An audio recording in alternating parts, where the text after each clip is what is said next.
자, 이제 봄 기운이 많이 완연해진 것 같아요. 그래서 추위가 지나가고 만물이 소생한다고 하는 그런 계절이 되었는데, 이 계절에 주님의 풍성한 은혜를 경험하는 우리 성도님들이 될 수 있길 바랍니다. 자, 우리 옆에 있는 분 이렇게 축복합시다. 당신은 추위가 지나간 자리에 자라나는 새파란 새싹 같습니다.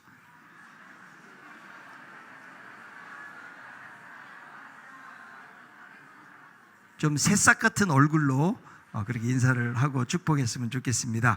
자, 우리가 살아가는 세상이 힘들고 어려워도 매번 탈바꿈하는 계절의 아름다움을 본다는 것은 보통 축복이 아닐 수 없다라는 생각을 합니다. 배우 김혜자 씨가 2019년 제55회 백상예술대상에서 드라마 눈이 부시게라는 드라마가 TV 부문 대상을 타게 되는데, 드라마의 내레이션을 인용한 수상 소감이 많은 사람들에게 깊은 감동을 주었는데, 이렇게 고백합니다. 나의 힘이 되신 여호와 하나님, 당신을 사랑합니다. 내 삶은 때론 불행했고 때론 행복했습니다. 삶이 한낱 꿈에 불과하다지만 그래도 살아서 좋았습니다. 새벽에 쨍한 차가운 공기, 꽃이 피기 전에 부는 달콤한 바람, 해질 무렵 우러나오는 노을의 냄새, 어느 하루 눈부시지 않은 날이 없었습니다. 지금 삶이 힘든 당신, 이 세상에 태어난 이상 당신은 매일 모든 걸 누릴 자격이 있습니다. 대단하지 않은 하루가 지나고 또 별거 아닌 하루가 온다고 해도 인생은 살 가치가 있습니다. 후회만 가득한 과거와 불안하기만 한 미래 때문에 지금을 망치지 마세요. 오늘을 살아가세요. 눈이 부시게. 당신은 그럴 자격이 있습니다. 저는 이 멘트를 보면서 참 감동이 되었는데, 자, 우리 옆에 있는 분에게 말합시다. 눈이 부시게 살아가세요. 당신은 그럴 자격이 있습니다.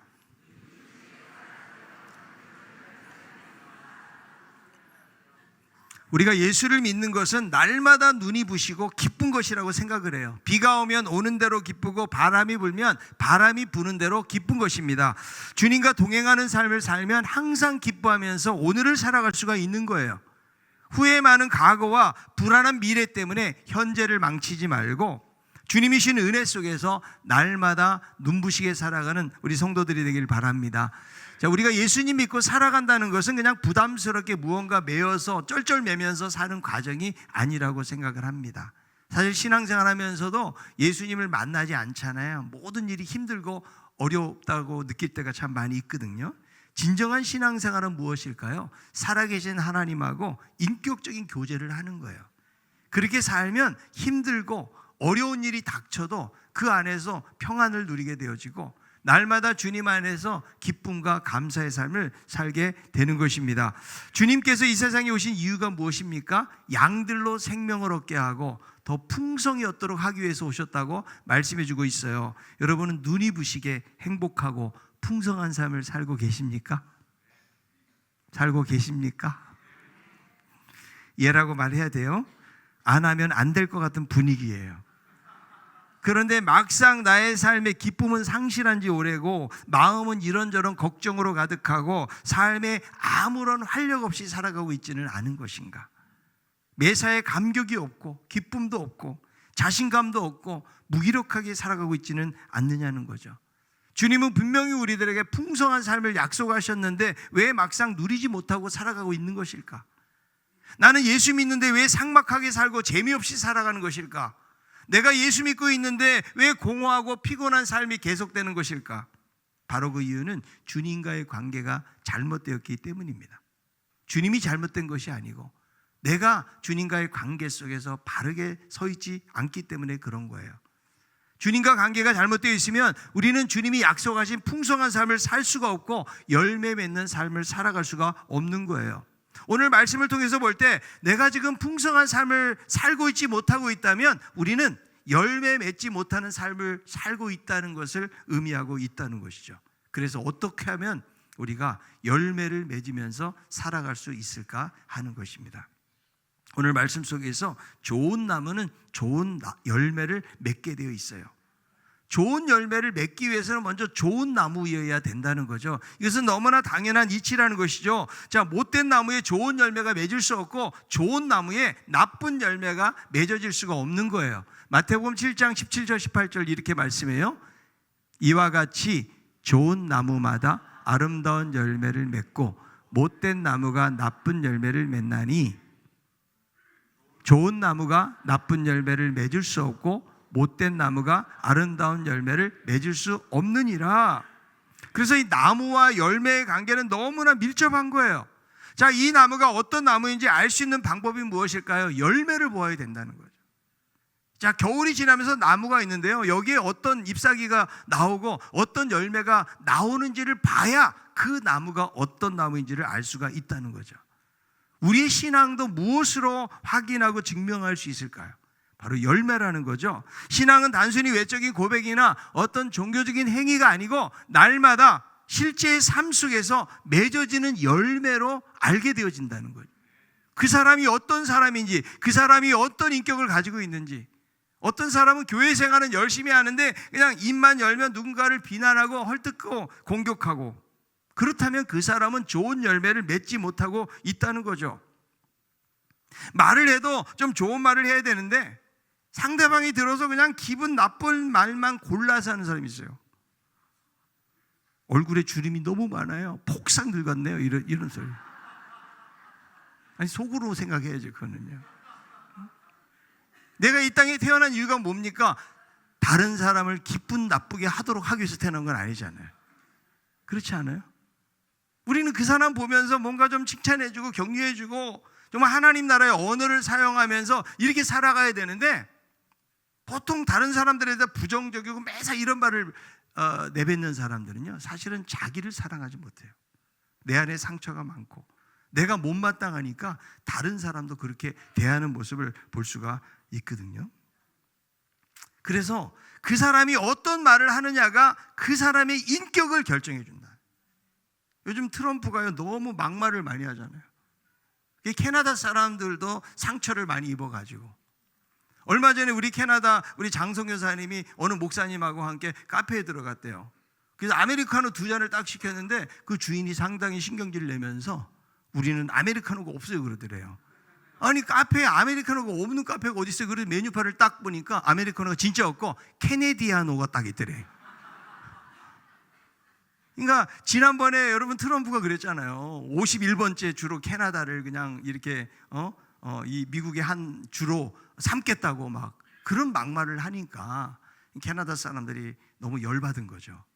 그래서 그렇게 카페에서도 아메리카노 미국이라는 말 들어가니까 싹 없앴다는 그런 말을 들으면서, 야, 참 우리가 내뱉는 말이 너무나 중요하다. 그래서 내가 만약에 고상한 삶을 산다면 고상한 말을 하는 거예요. 내가 막 막말을 하고 쓸데없는 말을 하는 사람이랑 그 사람의 인격을 그렇게 받아들일 수가 없다는 거죠. 그래서 나무는 무엇으로 안다? 열매로 안다. 특별히 거짓 선지자에 대해 말씀을 해주고 있는데요. 자, 마태복음 7장 15절이에요. 거짓 선지자들을 삼가라. 양의 옷을 입고 너희에게 나오나 속에는 노략질하는 일이라. 자, 겉으로 볼 때는 아무 표시가 나지 않아요. 속에는 이리가 있지만 겉에서는 무엇을 입고 와요? 양의 옷을 입고 오기 때문에 겉모습만 봐가지고는 그 사람이 누군지를 정확히 알 수가 없다는 거죠. 자, 고린도후서 11장 14절. 이것은 이상한 일이 아니니라. 사탄도 자기를 광명의 천사로 가장한다. 사탄도 광명의 천사로, 예수님이 광명한 새벽별이시잖아요. 그런데 사탄도 천사처럼 위장한다는 거죠. 그러니까 이 거짓 선지자들은 그럴듯하게 화려하게 포장을 한다는 거예요. 말씀도 기가 막히게 전하고 거기에 사람들이 막 눈물을 흘리면서 은혜 받을 수도 있고 치유의 막 기적도 일어나고 능력을 행한다 그러면 현혹되지 않을 사람이 어디가 있겠는가?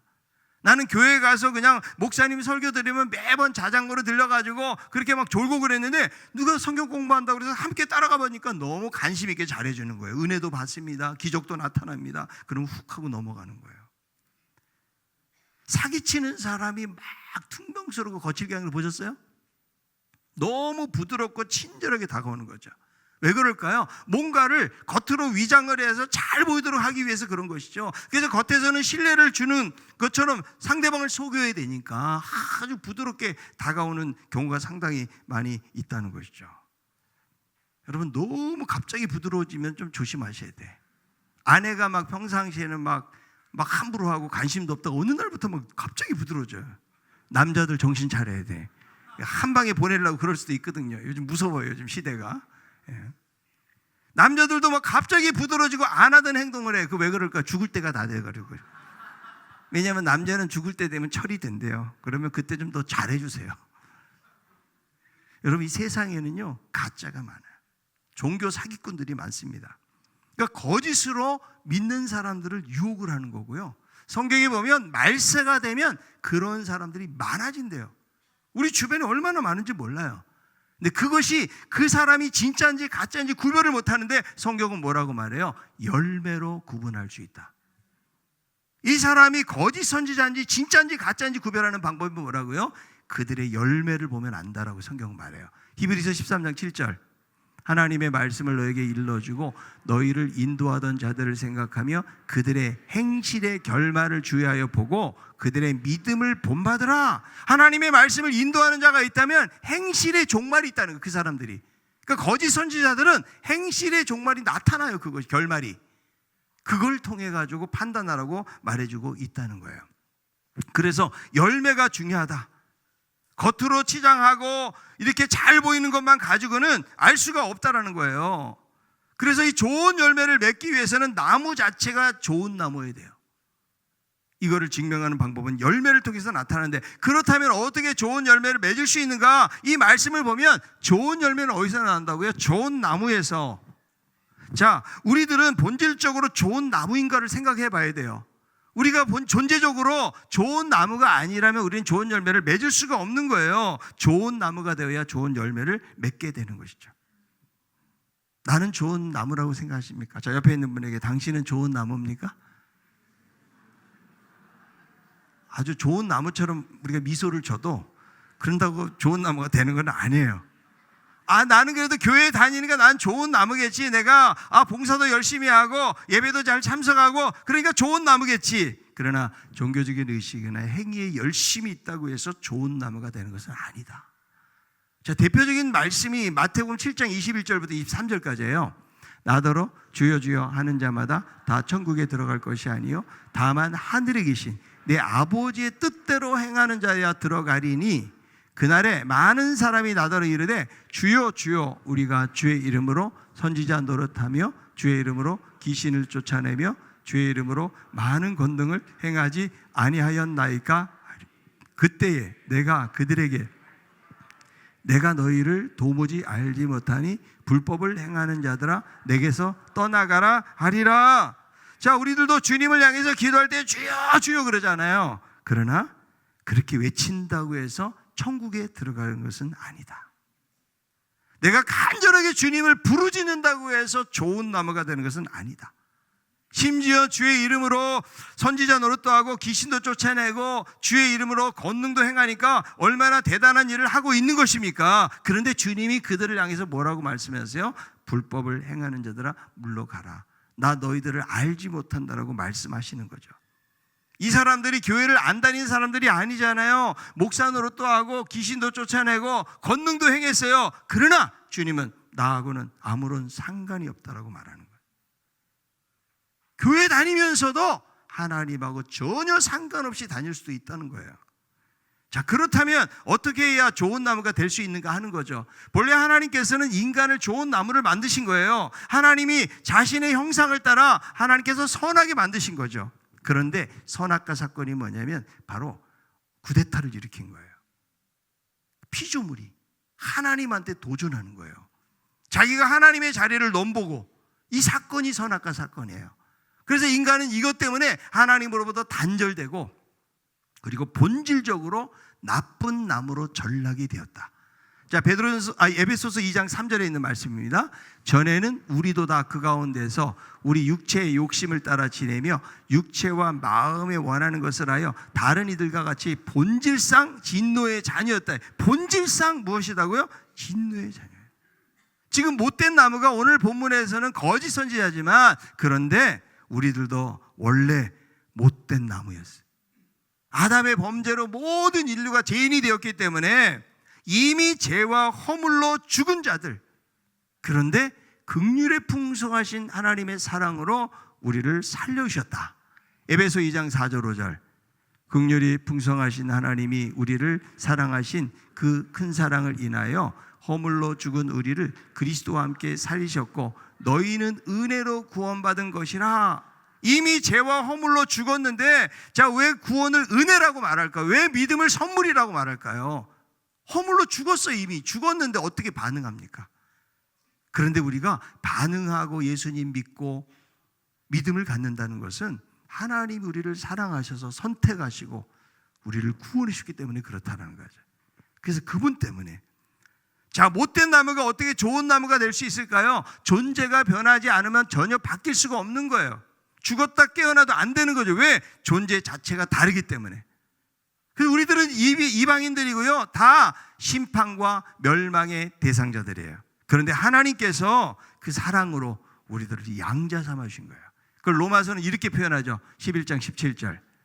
또한 가지가 얼마나 꺾였는데 돌 감람나무인 내가 그들 중에 접붙임이 되어 참 감람나무 뿌리의 진액을 함께 받는 자가 되었은즉. 원래는 뭐라고요? 돌 감람나무인데 이제 참 감람나무의 접붙임이 되었다는 거죠. 그래서 참 감람나무의 진액을 받는 자가 되었다라고 말씀해주고 있다라는 거죠. 그러니까 우리는 예수님 때문에 새로운 존재가 된 거예요. 자, 옆에 있는 분에게 당신은 예수님 때문에 좋은 나무가 된 것입니다. 자, 고린도후서 5장 17절 말씀. 그런즉 누구든지 그리스도 안에 있으면 새로운 피조물이라 이전 것은 지나갔으니 보라 새 것이 되었다다. 그리스도 안에 있으면 누구든지 무엇이 된다고요? 새로운 창조물이 되고 완벽한 존재가 된다. 이전 것은 지나가 버리고 새로운 존재로 새로운 나무로 탄생하게 된다라고 말씀해 주고 있다라는 거죠. 그러니까 예수님을 믿는 순간에 어떻게 돼요? 우리는 좋은 나무가 되는 거예요.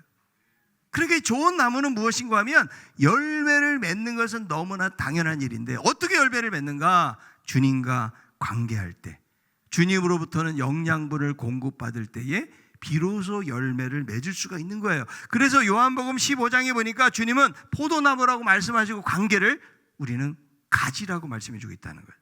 이 가지는 나무에 연결되어 있을 때 저절로 열매를 맺는데, 자, 요한복음 15장 1절 2절에 있는 말씀이에요. 나는 참포도나무요 내 아버지는 농부라. 무릇 내게 붙어 있어 열매를 맺지 아니하는 가지는 아버지께서 그것을 제거해 버리시고 무릇 열매를 맺는 가지는 더 열매를 맺게 하려 하여 그것을 깨끗하게 하시느니라. 자, 여기 보니까 내게 붙어 있어 열매를 맺지 아니하는 가지는 어떻게 한다고요? 제거해 버리겠다. 더 이상 포도나무에 붙어 있지 않도록 제거한다는 말씀이 나오거든요. 자, 무엇을 말하는 거예요? 예수님과 참된 연합이 없는 사람들, 교회를 다니면서도 믿음 없이 신앙이 형식적인 신앙을 가지고 있고 거짓된 신앙인으로 살면 이 사람들은 결국 하나님이 뭐 하신다? 심판하신다. 그래서 마태복음 7장 19절은 이렇게 말씀하죠. 아름다운 열매를 맺지 아니하는 나무마다 찍혀 불에 던져지느니라. 자, 그런데 여기서 제거해 버린다는 말 또 한 가지 해석이 가능한 것은 들어 올린다라는 의미가 있는 거죠. 그래서 포도 농사를 지을 때에 열매를 맺지 못하는 가지를 즉시 잘라버리는 것이 아니고 열매를 더 맺도록 하기 위해서 지지대에 묶어주고 햇빛을 받게 해가지고 더 많은 열매를 맺게 만들어준다는 거죠. 그러니까 이 제거해 버린다는 말이 들어 올려준다는 거예요. 그러니까 하나님은 처져 있는 사람도 일으켜 주시고 잘 믿도록 인도해 가신다는 거죠. 자, 하나님이 우리를 열매를 맺지 못한다고 단칼에 자른다면 우리는 아무도 살아남을 자가 없다라는 거예요. 우리가 마음속으로 결단하고 내가 하나님만 믿음으로 섬기겠습니다, 이렇게 결단하고 나아가지만 우리는 넘어지게 될 때가 얼마나 많이 있어요. 근데 하나님이 긍휼이 많으신 하나님. 자녀를 키우다 보니까요, 부모에게 꼭 있어야 될 게 뭔지 아세요? 계속 기다려주고 용서해주는 마음이 들어요. 자녀들이 잘못된 길을 걸어가도. 근데 하나님은 그 크신 넓은 사랑으로 우리들이 배반하고 우리들의 삶 속에서 말씀대로 살지 못하는 이런 연약함이 있을지라도 하나님이 우리를 기다려주시고, 하나님은 절대로 우리를 포기하지 않으세요. 자, 옆에 있는 분에게 하나님은 당신을 절대 포기하지 않습니다. 얼마나 감사해요. 그죠? 우리가 뭔가를 막 성취를 이루어야지, 하나님이 만약 우리를 구원하신다고 그러면 아무도 우리는 구원받을 수 없을 거예요. 여전히 연약함이 우리 가운데 남아있지만 하나님은 견인 우리들을 구원의 과정 속에서 인도하시고 끝까지 영원한 하나님의 나라에게까지 우리를 이끌어 주시고 인도해 주실 줄로 믿습니다. 그게 하나님의 사랑이에요. 자, 그래서 우리는 이 사랑에 더 많은 경외감을 가지고 감사함으로 나아가야 되고, 자, 구체적으로 그렇다면 열매를 맺는 방법이 무엇일까요? 주님과 친밀한 관계를 맺고 지속적인 교제를 하는 것이 바로 열매 맺는 가장 중요한 핵심 원리인 것을 성경이 말씀해 주는 거예요. 자, 요한복음 15장 4절 5절에 있는 말씀입니다. 내 안에 거하라 나도 너희 안에 거하리라. 가지가 포도나무에 붙어있지 아니하면 스스로 열매를 맺을 수 없음 같이 너희도 내 안에 있지 아니하면 그러하리라. 나는 포도나무요 너희는 가지라. 그가 내 안에 내가 그 안에 거하면 사람이 열매를 많이 맺나니 나를 떠나서는 너희가 아무것도 할 수 없음이라. 그러니까 열매를 맺으려면 어떻게 해야 돼요? 이 포도나무에 붙어 있어야 돼요. 자, 꽃꽂이 꽃이 있으면 아무리 화려해도 뿌리에서 잘려져 나갔기 때문에 살 수가 없는 거죠. 하나님하고 떨어져 있으면 우리 살 수가 없는 거예요. 우리가 열매를 맺는 방법은 스스로 열매를 맺을 수 없나니 너희가 나를 떠나서는 아무 열매를 맺지 못한다라고 말씀해주고 있다라는 거죠. 그러니까 신앙생활이 무엇인가 하면 그냥 외형적인 어떤 활동들을 말하는 것이 아니에요. 내가 하나님하고 어떻게 친밀한 교제를 나누면서 살아갈 수 있을까? 이게 중요한 거예요. 그런데 우리는 관계 대신에 자꾸 신앙의 활동으로 대체하려고 그래요. 관계보다도 어떤 활동에 초점을 맞추다 보니까 어떻게 될까요? 외형주의에 빠지고 매너리즘에 빠지게 되어지고, 그리고 삶의 공허와 피곤함이 넘치고 열매가 없을 때가 많이 있다는 거죠. 우리가 마리아 마르다 이야기 알잖아요. 마리아는 예수님 곁에서 말씀을 들으려고 그래요. 그런데 마르다는 어때요? 일이 많아가지고 마음이 분주합니다. 그래서 막 열심히 막 주방에서 일은 하지만 그러나 그에게 감사가 없어요. 아니, 지금 동생은 앉아가지고 예수님 옆에 있으니까 너무 열받는 거예요. 예수님, 내 동생 좀 명령해가지고 저 좀 도와주라고 그랬어요. 제가 이렇게 바쁜데 지금 동생은 저를 쳐다도 안 보내요. 예수님에게 막 강제적으로 명령하라고 이야기하죠. 그랬더니 예수님 뭐라고 말씀해요? 네가 많은 일로 염려하고 걱정이 너무 많구나. 마리아를 향해서 예수님은 좋은 편을 택하였다고 말씀하거든요. 왜 그럴까요? 바로 주님과의 관계가 중요하기 때문에.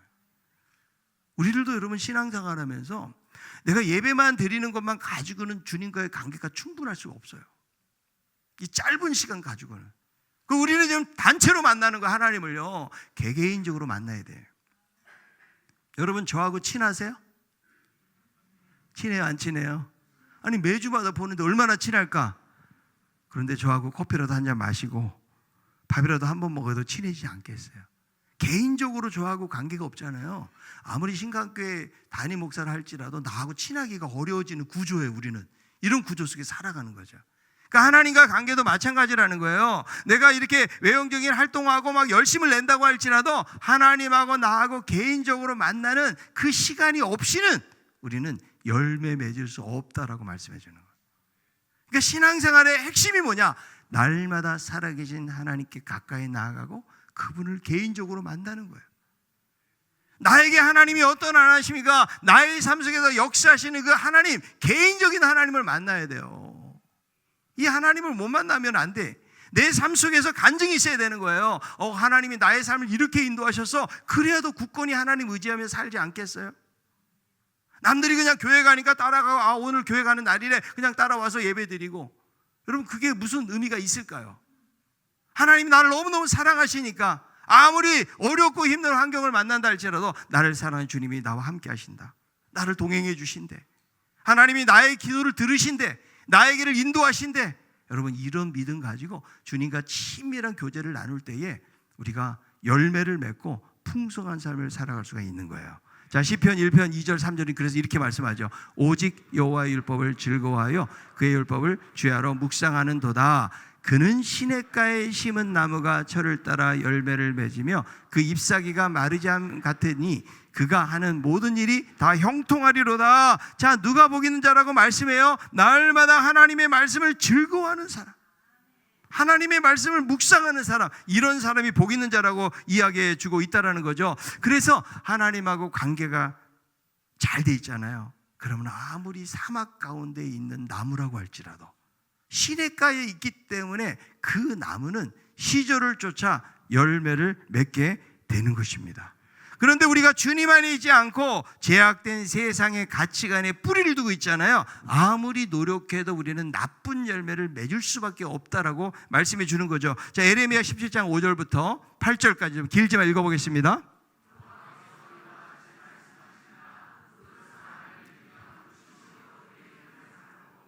마음이 여호와에게서 떠난 그 사람은 저주를 받을 것이라. 그는 사막의 떨기나무 같아서 좋은 일이 오는 것을 보지 못하고 광야 간주한 곳 건건한 땅 사람이 살지 않는 땅에 살리리. 그러나 무릇 여호와를 의지하며 여호와를 의뢰하는 그 사람은 복을 받을 것이라. 그는 물가에 심어진 나무가 그 뿌리를 강변에 뻗치고 더위가 올지라도 두려워하지 아니하며 그 잎이 청청하며 가무는 해에도 걱정이 없고 결실이 그치지 아니함 같으리라. 이 말씀을 보면 어디에 뿌리를 두고 있느냐는 거예요. 그래서 이 사막에 뿌리를 두고 있으면 해가 강하게 비치면 더 말라 비틀어지는 거죠. 그런데 시냇가에 심겨져 있잖아요. 햇빛이 강할수록, 환경이 어려울수록, 힘이 들수록 어때요? 더 풍성한 열매를 맺게 되어지는 것이 바로 신앙의 원리라는 거죠. 그래서 우리들은 하나님의 말씀이 기준이 되어야 돼요. 이 말씀에 우리가 뿌리를 내려야 돼요. 그래서 열매 받는 방법이 무엇입니까? 날마다 주님과 교제하면서 말씀과 기도 가운데서 그분께 가까이 나가요. 그래서 그분의 은혜를 공급을 받아야 되는 거예요. 하나님의 사랑을 받고 하나님의 은혜를 경험하잖아요. 그럴 때 어떻게 돼요? 우리의 삶이 달라지는 거예요. 사람도요, 사랑을 받은 사람은 얼굴이 달라.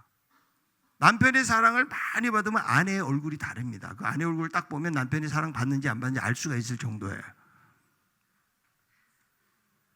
그래서 우리 믿는 사람들은 예수님 만나고 은혜를 경험해야 우리의 삶이 바뀌는 거예요.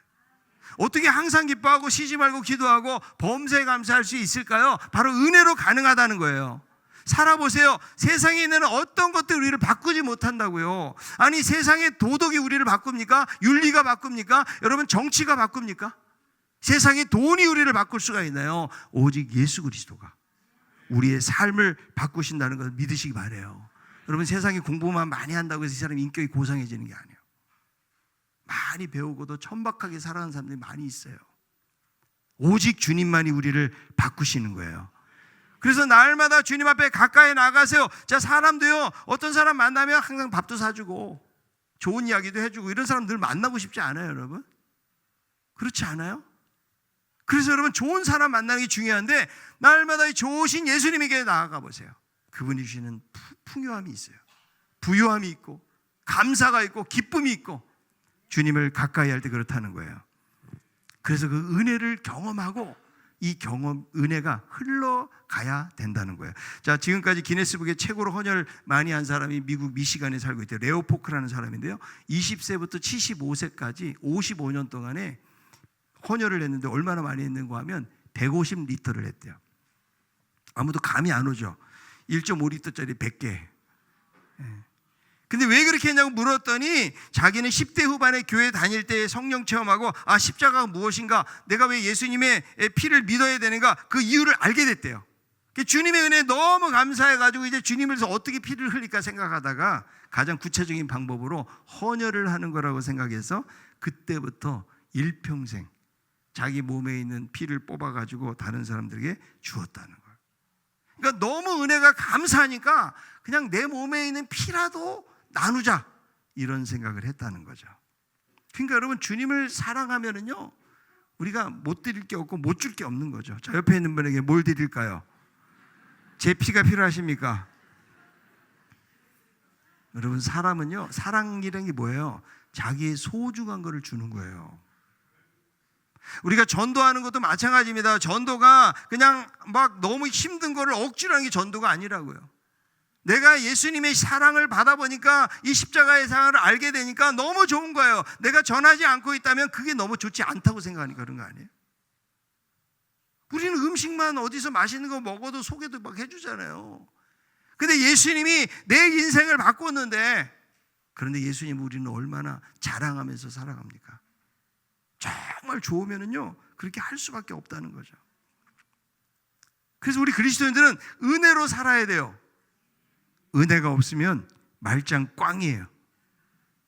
여러분, 이 은혜를 경험할 때 열매는 자연스럽게 맺혀지는 거예요. 내가 막 노력해서 되는 것이 아니고 하나님이 맺게 하시는 거예요. 그래서 성령으로 충만해지고 은혜로 충만해 보세요. 그러면요 그 사람이 다른 사람을 바라보는 눈이 바뀌어요. 좁은 마음이 넓어져요. 그 사람을 이해하고 싶은 마음이 생기고요, 용납하고자 하는 마음이 생기는 거예요. 그게 무엇일까요? 은혜의 힘이에요. 그러니까 여러분, 예수를 믿는 사람들은 우리는 날마다 하나님의 은혜를 사모해야 돼요. 그 은혜가 우리의 삶을 바꾸고 우리의 삶 속에 놀라운 열매를 가져다 주기 때문에 그런 것이죠. 자, 우리는요 나의 성품 믿고 살지 마세요. 나는 좀 원래 착하고요, 아주 성품이 제가 너무 좋아요. 우리 성품은 성경을 보면 가장 못됐대요.